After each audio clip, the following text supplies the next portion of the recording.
Freestyle. Láti ìgbà tẹ́mi ti máa ń mọ̀ tí mo ti mọ̀ fún mi mo ti mọ̀ pé má padà di èèyàn ńlá látara yín.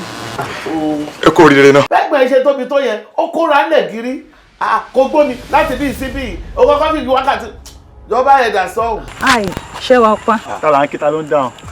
Màmá ẹ̀yin kọ́ là ń kí ṣàlàyé play ball. Tó bá sọ fún yín pé beautiful oúnjẹ kò ń ṣe irú èèyàn bíi tí yín. Ṣé ẹ̀rí bẹ́ẹ̀ rí ni? Ẹlẹ́gbẹ̀ẹ́ mi wọ́n ṣàánú mi bẹ́ẹ̀ gbogbo tí wọ́n tójú sún mi.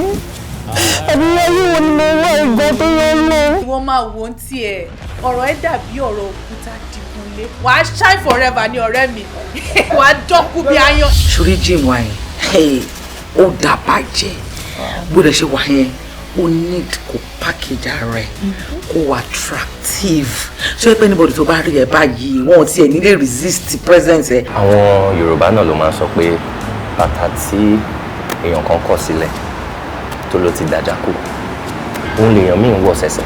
Ẹni obìnrin kò lọ́nà tó níbílẹ̀ yóò jọ pé ní ajá lè rí. Ọmọ kan tó ń jẹ́ beauty ṣá.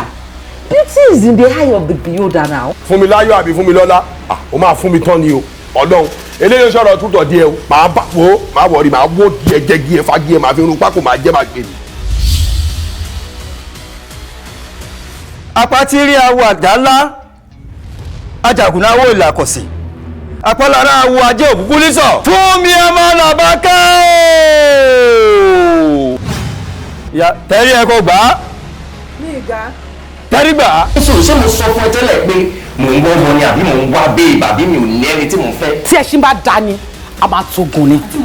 Bó mo ti fẹ́ máa rí ẹṣin tí mo fẹ́ máa túgùn. Bàtà ní làkàyè ẹ dàgbà ẹ dánú ni ẹ mú tó yẹ kẹ́ ṣe ni ẹ wúra yín bẹ ṣe rí kò yẹ kọ́kọ́ yín kẹ́ tó mẹ́tọ̀.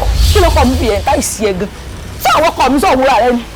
Bí fálú àtẹlifáǹtì mo lè ṣe jọ fẹ́ mọ́ ọdún. Fẹ́mi ò kì í ṣe spec wọ. Tòótọ́.